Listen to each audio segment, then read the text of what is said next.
ስለዚህ ጊዜ ከኔ ጋር የእግዚአብሔርን ቃል አብረን እንማራለን። በአንድ ነገር አይኖቻችንን እንዲያበራ በአንድ ነገር እግዚአብሔር እንዲያሳየን የፈለኩትን ትንሽ ነገሮች እነግራችኋለሁ። በዘሁልቁ መጽሐፍ ላይ ያለ ቃል ነው። ሁላችንም ዘሁልቁ መጽሐፍ ላይ እንሄድና ዘሁልቁ ምዕራፍ 10 ቁጥር 33 ላይ ያለ ቃል እናነባለን። ከ29 ጀምሮ ላንብበው። ሙሴም የሚስቱን አባት የምድያማዊውን የራጉኤል ልጅ፣ ራጉኤል ማለት ባይዘው ዮቶር ነው። አስታውሳችሁ አይደል? ራጉኤል የዮቶር ሌላኛው ስሙ ነው። ሁለት ስም አይደል? አሁን እኔ ሲንገል ሄኖክ እንደምባለው ራጉኤል የዮቶር የዞሮ ዞሮ አማች ነው። የሙሴ አማች ነው። ራጉኤል ልጅ ኦባብን እግዚአብሔር ለአንተ እሰጠዋለሁ ወዳለው ስፍራ እንሄዳለን። እግዚአብሔር ስለ እስራኤል መልካም ነገር ተናግሯል። አንተ ከኛ ጋር ና መልካም እናደርግልሃለን አለው። አሜን። ሙሴ ይሄ ኦባብ ለሚባለው ለሙሴ ሚስት እህት ለአማቹ ማለት ነው። ሰምታል እግዚአብሔር መልካም እንደሚያደርግልን ምን ብለሃል? ሰምታል። ምን እንደሚያደርግልን የሙሴን እምነት እዩት። አንተም ሰምታል፣ እኛም ሰምተናል፣ ሁላችንም ግን አለው አንተ ደግሞ መልካም ስለሚያደርግልን ከኛ ጋር ና አብረ የዚህ በረከት ምን ተካፋይ ሁን አለው። ይሄ እስራኤላዊ አይደለም። ይሄ ሰውዬ ካስታወሳችሁ ሙሴ ሚስቱን በማግባቱ ነው ዋጋ የከፈለው። ልክ ነው አይደለም? ሙሴ በዚች በሚስቱ ምክንያት አሕዛብ ስለሆነች እስራኤላዊ ስላልሆነች ትልቅ መከራ የከፈለባት ነች። ኢቭን ወንድሙና እህቱ እንኳን የተነሱት በዚህ ፋሚሊ ምክንያት ነው። እንዴት ነው ሄደህ ከኛ ዘር ያልሆነ ሰው ጎትታ አንጥተ ያው ዘንድሮም ይኖራል ይሄ ከኛ ዘር አላገባ ምናምን አልፎ አልፎ ሰማል እና እንደዚህ በማድረጉ እግዚአብሔር ጣልቃ ገብቶ ነው ያስተካከላቸው። ማርያም በተለይ እህት ደግሞ ስታምስ ከባድ ነው። አንዳንድ እህት ጫው በለው በማገበው ይገባል። እህቶች ያስነሱት ደግሞ አይበርድም። በዚህ ትዳር ላይ ዋጋ የከፈለ ነው። ይባስ ብሎ ሙሴ ምንድነው የሚለው? አሁን ተመልከቱ እንግዲህ የሚስቱን ገና እግዚአብሔር ሲወጣለት ወንድሟን ይስባል። ሰምተሃል? ትልቅ ብለሲንግ አለ ከፊት። ምን አይነት ነው ሙሴ? ትልቅ ቸርነት አለ። አብረን ሄዳል። እሺ ከዛ እሱ ምን ቢል ጥሩ ነው? እርሱም አልሄድም። በረከት እግዚአብሔር የተናገረ አለ የተባለ ሰውዬው ምን አለ? እርሱም አልሄድም፣ ነገር ግን ወደ አገሬና ወደ ዘመዶቼ እሄዳለሁ አለው። ከእናንተ ጋር መሄድ አልፈልግም አለው። የሙሴን ልብ ይዩት። እርሱም እባክህን በምድረ በዳ የምንስፍርበትን አንተ ታውቃለህና እንደ አይኖቻችን ትሆናለህ፣ አትተወን። ከኛ ጋር ብትሄድ እግዚአብሔር ከሚያደርግልን መልካም ነገር ሁሉ እኛ ላንተ እናደርጋለን። ከዛ ከእግዚአብሔር ተራራ 3 ቀን መንገድ ያህል ተጓዙ። እግዚአብሔር የኪዳኑን ታቦት የሚያድርበትንም ስፍራ ይፈልግላቸው ዘንድ 3 ቀን መንገድ ቀደማቸው። ከሰፈራቸውን በተጓዙ ጊዜ የእግዚአብሔር ደመና ቀን በላያቸው ነበረ። አሜን። እሺ አሁን ካሁን በኋላ ብዙ አላነብም፣ ወደ ታሪኩ ገባው። ይሄ ኦባብ የተባለ ሰው የሙሴ ሚስት ወንድም ነው፣ አማች ነው ብያቸዋል። የሚገርማችሁ ከሙሴ ጋር ይተዋወቃሉ። ለምን? ሙሴ የት ኖሯል? 40 ዓመት ምድረ በዳ። በኦባብ ያመነበት ሪዝን አልገባኝም። ሙሴ ባህር የተከፈለለት መሪ ነው። ቀይ ባህር ደንግጦ የተከፈለለት ሰው ነው። በደረቅ ምድር ህዝቡን ያሻገረ ሰው ነው። ሙሴ ሊደር ነው። እሱ ብቻ አይደለም፣ ሲጠራው ራሱ በቁጥቋጦ ላይ እሳት እየነደደ ጫማን አውልቅ ሲለው ማን ሲለው እኔ የአብርሃም የይስሐቅ የያዕቆብ አምላክ ነኝ፣ ለነሱ በዚህ ስም አልተገለጥኩም ብሎ በአዲስ ስም የተዋወቀው ሰው ነው። ሌላ ስም፣ ሌላ ሪቬሌሽን አይደለም። እና እልካለሁ አለው። ፈርዖን ጋር ሄደህ ትናገራለህ፣ አፍ ትሆናለህ፣ ህዝቤን ነፃ ታወጣለህ፣ እኔ ካንተ ጋር ሆናለሁ ብሎ እግዚአብሔር ነገረው። የሙሴ ትህትና ጥግ ልነግራችሁ። በእሳት ያናገረው ሰው፣ ባህር የተከፈለለት ሰው፣ በትሩ ብዙ ነገር። እሱ ብቻ አይደለም፣ ሲና ተራራ ላይ ጠራውና ጽላት ሰጠው። አስታውሳችሁ? ጽላት ሰጠው። ሲና ተራራ ላይ አውርቶት 40 ቀን አቆይቶት ለህዝቤ ይሄን ህግ አድርስ ብሎ ወረደ ማለት ነው። ወረደ። ይህ ሰው የተወሰነ ተጉዞ መጥተዋል። እስከ ሲና ተራራ ድረስ እስራኤላውያን ምን ብለው መጥተዋል? አሁን ተጉዞ መጥተዋል። በደንብ ስሙን፣ ተጉዞ መጥተዋል። ከሲና ተራራ በኋላ ማን ነው የሚመራቸው? እግዚአብሔር ነው። በእሳት አምድ በደመና ሆኖ እግዚአብሔር ሊመራቸው ያለ ሰውዬ መሪ ሲፈልግ ታዩታላችሁ። በእሳት አምድ የሚመራው ሰው መጣና እባክህ ኦባባል አንተ ኢምፖርታንት ሰው ነህ። ምን እንደሚል ታውቃላችሁ? ለዚህ ህዝብ አይን ትሆናለህ። እስቲ አሜን። ምንም አብረን ብናድግም አሉ አብረን በረሃ ውስጥ ብንኖርም የሆነ ኳሊቲ አንተ ላይ ይቻል የሆነ ጥሩ ነገር አንተ ላይ ምን እዚህ በረሃ ውስጥ ስትኖር ውሃ የት እንደሚገኝ ቆንጆ ያልሆነ መንገድ የቱ እንደሆነ እባብ የት እንደሚበዛ ከልምድ አይ ምንም እንኳን እግዚአብሔር መራቸዋለሁ ብሎ ታቦት ቢሰጠን ምንም እንኳን ባህር ቢከፈልም ምንም እንኳን ከፊቴ ደመና ቢመራኝም አንተ ታስፈልገናል። ፓስተር ምንድነው ብዙዎቻችን አይኖቻችንን አናያቸው። ለምንድን ነው ባይገባኝ አይን ግንባር አያይም ሲባል ሰምቻለሁ። በመስታወት ካልሆነ በስተቀር ሚል በቅንፍ ይያዝልኝ እና አንዳንዴ ግንባራችን እንደዚህ ካልተለቀለን ላይው የሚችል አይመስልኝ። ሙሴን እግዚአብሔር መጣና እንደ ባሪያዬ እንደ ሙሴ ትሁት የለም አፍላፍ አወራዋለሁ አለ። የሙሴ ትህትና አንዳንድ ቀን አይገባኝም። ምን ጋር ይሁን ሙሴ ምን ጋር የሚገርማችሁ ሰው በእሳት እየተመራ በደመና አምድ እየተጋረደ እንዴት መሪ ፈለገ? ብዙዎቻችን ሩቅ ነው የምንጠብቀው የምድረ በዳችንን በህይወት ውስጥ አንድ ነገር እርግጠኛ እንድትሆኑ ረጅም ስብከት የለኝም። አንድ ነገር እርግጠኛ እንድትሆኑ እግዚአብሔርም ያስወጣሽ እግዚአብሔርም ባህር ይክፈልልሽ እግዚአብሔር ምንም ያርግልሽ ጠርተኝ አሻግረኝ ከግብጽ አውጥተኝ ምናም ብለሽ ምድረ በዳ በህይወታችን ውስጥ አይቀርም። ምድረ በዳ ስሙ ይለያያል። ያንዳንድ ሰው ምድረ በዳ ገንዘብ ማጣት ሊሆን ይችላል አላቀው። ያንዳንድ ሰው ምድረ በዳ ጓደኛ ማጣት ነው። ያንዳንድ ሰው ምድረ በዳ ደግሞ ብቸኝነት ሊሆን ይችላል። ምድረ በዳ ግን በህይወት ዘመናችን አንዴ ሁለቴ ሶስቴ ምናምን ይገጥመናል። ያንን ምድረ በዳ የምናቋርጥበት ዊዝደም ግን ኦባቦቻችንን መፈለግ። ኦባብ ማለት ራሱ ስሙ ተወዳጅ በፍቅር የተቃጠለ ፍቅር አሳዳጅ ማለት። እግዚአብሔር የሆነ ሰው በኦባብ ይባርከው። አሜን። ብዙ ሰው ለምንድን ነው ምድረ በዳ የቀረው? ምድረ በዳውን አቋርጦ ያልወጣው ታቦት ስለሌለው አይደለም። እግዚአብሔር አብሮት ስላልሆነ አይደለም። የእግዚአብሔር ግሬስ ስለሌለበት አይደለም። አኖይንቲንግ ስላልፈሰሰበት አይደለም። ገንዘብ ስለሌለው አይደለም። ምድረ በዳውን ስርጓጉጡን ጥግጥጉን እባብ ያለበትን አሸዋ የሚበዛበትን እማያቅ ሰው ስለተከተለ ያንን ሰው ያገኘ ሰው ይሻገራል። ለምን በሉኝ አንዴ ደግሜ ላንብብላችሁ። በጣም ልቤን የነካው ነው። አንተ እኮ ነው ያለው ለካ ለታቦቱም ለእስራኤልም እስራኤል ሲመጣ የቱ ጋር ድንኳን መትከል እንዳለበት። ለምን ምድረ በዳ ላይ ወይም በረሃ ላይ ድንኳን ሄዳችሁ ዝም ብላችሁ ብትተክሉ ታውቃላችሁ። ፓስተር ዴቭ ነው ሲናገር እዚህ የሰማሁት። ስንተኛ አለ አቅጣጫ ስለምንስት ወደምንሄድበት አቅጣጫ ጫማችንን አውልቀን እናስቀምጣለን። ለምን ስትነሳ ያንን ተራራ ምልክት አድርገህ ከሆነ ንፋሱ አንስቶት ተራራውን በዚህ አድርጎታል። የምድረ በዳ ተራራ የጸና አይደለም አሸዋ ነው። ብድግ ያደርግና በዚህ ነው የመጣሁት ብለህ ወደምትሄድበት። ስለዚህ ነው እግዚአብሔር መጥቶ እኮ አንዴ የሴርን ተራራ መዞር ይበቃቸዋል አለ። ኧረ አሜን። አዙረኝ አታዙረኝ ይበቃቸዋል አለ። አሁን አለው አንተ አይን ትሆነናለህ። ለምን ውሃ የት እንዳለ ታውቃለህ። ለብዙ ጊዜያቸው ምድረ በዳ ላይ ስለ እባብ የት እንደሚበዛ ታውቃለህ። የሚነድፈን ነገር የት እንዳለ ታውቃለህ። ህይወታችን ከንቱ እንዳይሆን በረሃ ውስጥ እንዳንቀር አንተ ለኛ አይን ትሆናለህ። የሆነ ሰው መርቀዋል። እባብ ይሰጠው ዛሬ አይን ይሰጠው ዛሬ። ብዙ ሰው ልክ ታቦቱ አለ ማለት ሰው አያስፈልገኝም ብሎ ያስባል። ተቀብቻለሁ ማለት ሰው አያስፈልገኝም። ብር አለኝ ማለት ሰው አያስፈልገኝም። እባክህ ብሎ ለመነው ማለት ምን ማለት እንደሆነ ይገባችኋል? ተንበርክኮ you are important አለው ማለት ነው። ሙሴ ሲለምን ይታያል። ብዙ ሰው ምድረ በዳን ለማቋረጥ አይለምንም። ሰዎችን ታስፈልገኛለህ አይልም። ቲቢት ስለሚይዘው እኔ እኮ ባህር ያቋረጥኩ ነኝ ኢየሱስ ጌታ ነው በዱላ እንትን ያልኩ ነኝ ሃሌሉያ ራባላባላ ይላል። ልሳን የተሞላው ነኝ። በቀደምለት በነብይ እንትና ሲናገረኝ ሰምተሃል የሚያስቆምህ የለም ብሎኛል። ምን አይልና ከዛ በረሃው ላይ ቅቤ ሆነ። ላንተ አይደለም ለታቦቱ ራሱ ቀድሞ ስፍራ ያዘጋጃል። ከዛም እንደሚል ታውቃለህ እሺ አለው ማለት ነው። እሺ ካለው በኋላ ልቤን የሚነካው ቃል የሶስት ቀን መንገድ ቀድሟቸው ይሄዳል። እስራኤል በደመና ነው የሚመጣው። ኦባብ ያለ ደመና ነው የሚሄደው። እስራኤል ማታ ማታ እሳት ነው የሚሞቀው። ኦባብ ያለ እሳት ነው የሚሄደው። በህይወታችሁ 3 ቀን ያክል የቀደማችሁ ሰዎች አሉ። እነዛ ሰዎች ካልበሩላችሁ በስተቀር በህይወታችሁ 3-4 ቀን ቀድሟችሁ ሄዱአሉ።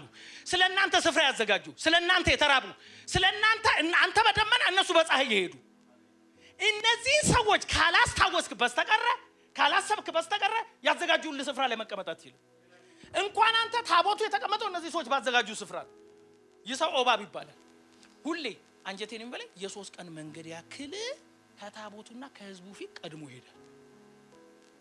ህዝቡም ይላል እስራኤልም በደመና እየጥላ ስር ሆኖ ይመጣል ማለት ነው። እኔ እንዲህ ብያሰው ማን ይሁን ለኔ 3 ቀን መንገድ ቀድሞኝ ይሄደ በረሃውን ይቀደመልኝ። ያንዳንዶቻችን እናቶቻችን ናቸው። ሲምፕል ነገር ነው መነግራችሁ፣ ልባችሁ ላይ ግን ታትሞ ይቅር። ያንዳንዶቻችን አባቶቻችን ናቸው። አንዳንዶቹ እኮ አልተማሩም ሲያስተምሩ፣ አንዳንዶቻችን ሳይበሉ አስተምረውናል።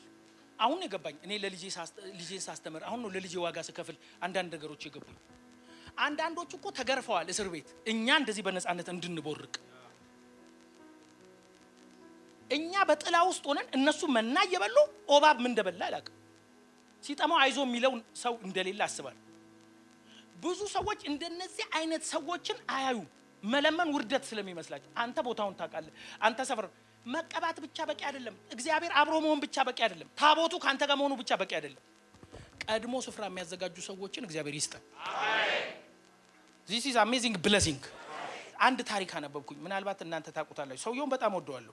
በሊደርሺፕም በምንም ስሙ ይነሳል። ናፖሊዮን ቦናፓርት ምናምን የሚባል ሰምታችኋል? የፈረንሳይ ጦር አዛዥ የሆነ ኦልሞስት የዓለምን ግማሽ የተቆጣጠረ ሰው፣ ግማሹ ማለት ይቻላል። መጨረሻ ሩሲያ ሲደርስ ነው የተሸነፈው። 10 ጦርነት ተሸንፏል። 2ቱ ግን ኢምፖርታንት እንደ አገር ነው የተሸነፈው። ግን ከዛ በፊትስ ተሸንፎ አያውቅም። ይዞ ናፖሊዮን ቦናፓርት ይባል። ሽንፈት የሚባል በህይወቱ ወጣ ማለት አሸነፈ ነው። ወጣ ማለት ድል ነው። ወጣ ማለት ወረሰ። አውሮፓ ሙሉ ጠቀለለ። ለዚህ ሁሉ ማሸነፍ ምክንያት ሚስቱ ነች። በጣም ተናዳጅ ነው። ይኸውልህ ምክር የማይሰማ ሰው አንዳንድ ጊዜ መጨረሻ ይኸውልህ የድል መጥፎነቱ ትዕቢት ውስጣችሁ ይመጣል። የገንዘብ መጥፎነቱ ኩራት ውስጣችሁ ይመጣል። ከዚህ በኋላ ማንንም አልሰማም ወደሚል ትመጣል። እና ናፖሊዮን ቦናፓርት የሚባል ሰው ልክ ሚስቱን መጨረሻ ላይ ምን አላት? አታስፈልግኝም ማለት እኔ ያላንቺ ምንም አታስፈልግ ፈታና እንደውም ሌላ ሴት እንዳገባ አንብቤያለሁ። ልክ 2-3 ጦርነት ሲሸነፍ ትታው ሄደች።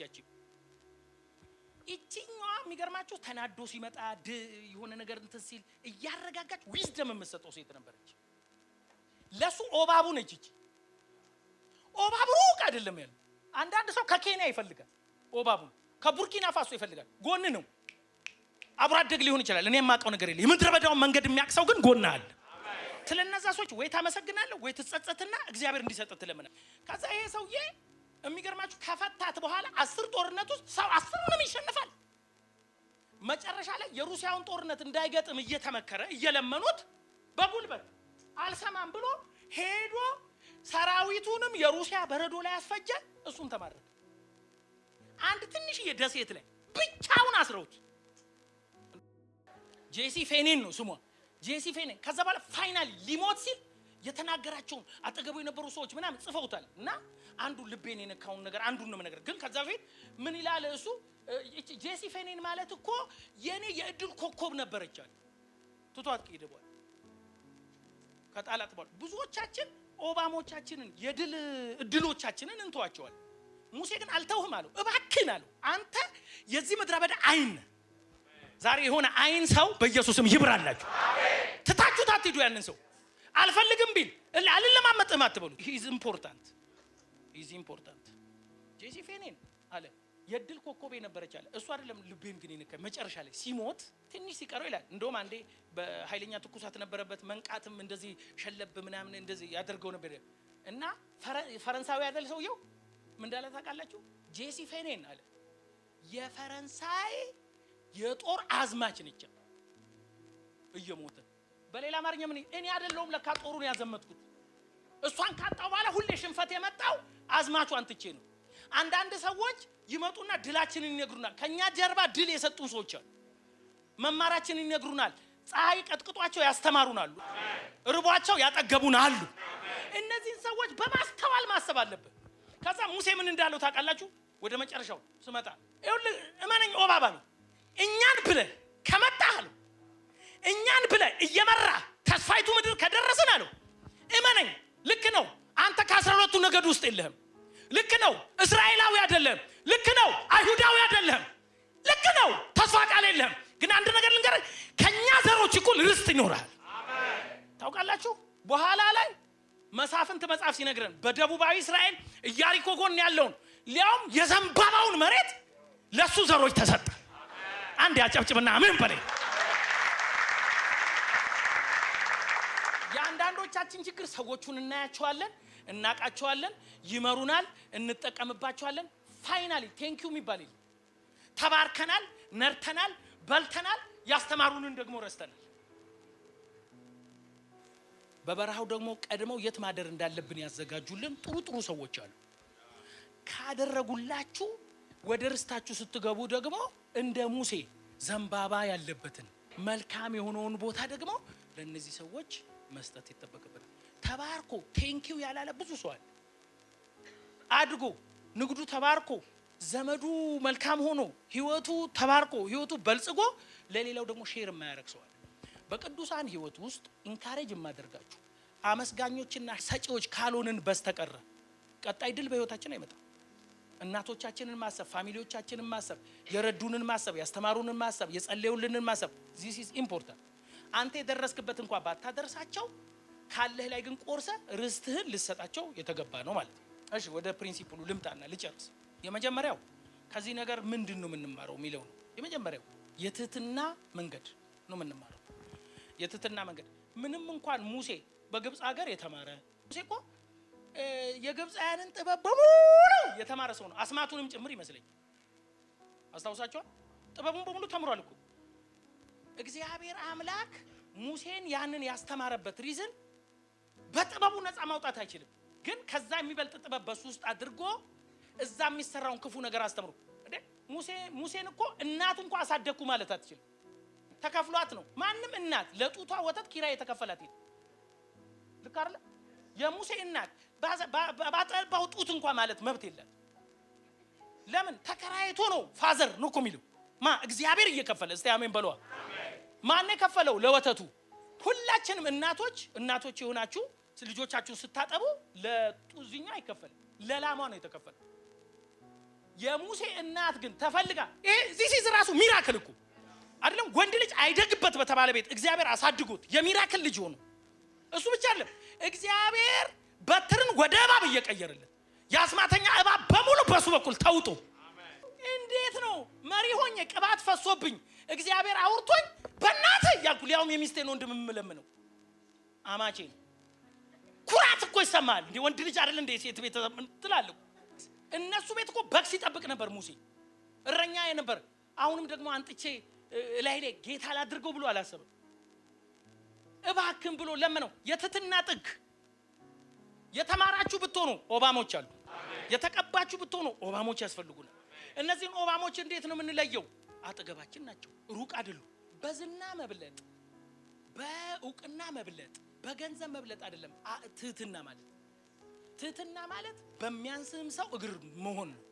ግን የሰው አስተሳሰብ ሁልጊዜ የሚገርማችሁ ሰውየው ትልቅ ከሆነ ነው አባት መሆን የሚችለው። ስፒሪቹዋል ነገር ሁልጊዜ መሪ ነኝ ልክ ነኝ፣ ግን መሪም ቢሆን መሪ ያስፈልጋል። ታቦት አለ ከኔ ልክ ነው። ታቦትም ቢኖር ከፊት ደግሞ ምድረ በዳ የሚያውቃለ ከኔ በፊት የተራመዳለ እዛ ምድረ በዳ ውስጥ የተንቀሳቀሳለ ድንኳን የት ቢተከል እንደሚጸና። ያንዳንዶቻችን ድንኳን ያልጸናው ለምንድን ነው? ልምድ የለንም በጉዳዩ ላይ። ስለዚህ እግዚአብሔር መለኮታዊ ምሪት ይሰጥና ምድራዊ ዕውቀት ደግሞ ለሌሎች ይሰጣል። ሁለቱን ነው አቀናይተ ምድረ በዳውን የምታቋርጠው።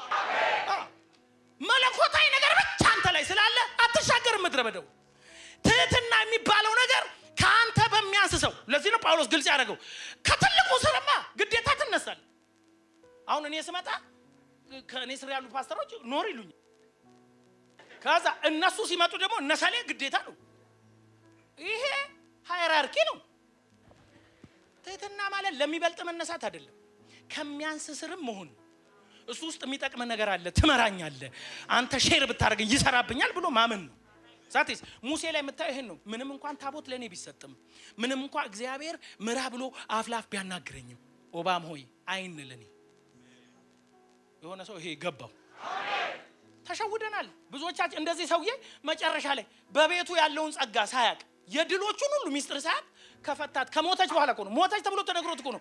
አልቅሶ ብሎ መጨረሻ ላይ አንቺ ነበርሽ የድል ኮከቤ ይላል። ኮከቤ ብትል አልማዜ ብትል ወርቄ ብትል ሺዝ ኦሬዲ ጎል። ወይኔ ጋሼ እንትና እያሉ ማለት እንዳይኖር አሁን ነው ኦባሞቻችንን መጠቀም። እስቲ አሳየኝ በለው። ቀድሞ የነገደ ካለ ቀድሞ የተማረ ካለ ቀድሞ በዛ ጉዳይ የሰራ ካለ እስቲ ከልምድ አንተ እኮ ታውቃለህ አይኔ ሁን እስቲ ፕሊዝ ብለህ ያንን ነገር እንዲያሳይ ሞክር። እኛ ምን ትጠይቋል? እግዚአብሔር ይመስገን ትላለህ። ከዛ ማታውቀው ነገር ውስጥ ትገባለህ። ካንተ በፊት የሰበኩ ካሉ፣ ካንተ በፊት ያስተማሩ ካሉ፣ ካንተ በፊት የተራመዱ ካሉ ጉዳይ ውስጥ ያሉ የቱ ጋ ነው ድንኳን የሚጸናው? የቱ ጋ ነው ታቦቱን ባሳርፍ ውጤታማ መሆን? ጠይቃቸው። እግዚአብሔር በእነዛ ሰዎች ይመራሃል። ትህትና ቬሪ ኢምፖርታንት። መሪ መለመን ይጠበቅብሃል። ፋይናል አይደለህም አንተ። ሁለተኛው ፕሪንሲፕል ሁሉ ጊዜ ቅርብ እንደሆኑ አስቧቸው። ቅርቤ ነው። እናት ትሆናለች በዛ ጉዳይ አትናቅ።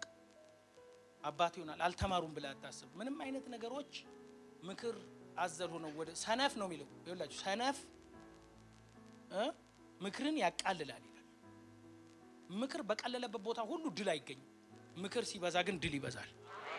ሁሉ ጊዜ ከናንተ ቀድመው የሄዱትን ተከተሉ። እግዚአብሔር ለማርያም ራሱ ሲነግራት ከጸነሰች 6 ወሯ ነው። አይ የ6 ወር ሲኒየር ነች እርግዝና። ሽንት ጨርቅ እንዴት እንደሚቆረጥ አሜን። ልክ ነው አይደለም? ሲያቅለሸልሽ ምን እንደሚል ቢያንስ በ6 ወር ትበልጥሻለች። ሄደሽ ከሷ ተማሪ እኮ ነው ያለው። ማርያም አምላክን ያረገዘች 6 ወር ነው አላት እሷ። እኛ እኮ የሚበልጡን ሰዎች በመስማትም በቀደሙ ሰዎች መመራትም ጉርደት የለው። ዲዜ ብለሲንግ የመጨረሻ እቺን ነገር ተናግረ ልጨርስ። ሁሉ ጊዜ ላደረጉልን ነገር ዋጋ መክፈል እንዳለብን እመኑ። ወደ ኋላ መለስ ምንድነው ነው የሰጠሁት ስጦታ? ምንድነው ቴንኪው ያልኩት? ቴንኪው ራሱ ሰዎችን ኢንካሬጅ ያደርጋል። ባይዘው አስበን የሰጠናቸው አስበን ያደረግነውን ነገር ማሰብ አለብን። ኦባ ማለት በምድረ በዳ ውስጥ ከታቦቱ ፊት እየሄደ ምድረ በዳውን እንድናቋርጥ የሚረዳን ሰው ማለት ነው። ይህንን ተወዳጅ ሰው እግዚአብሔር ይስጠን።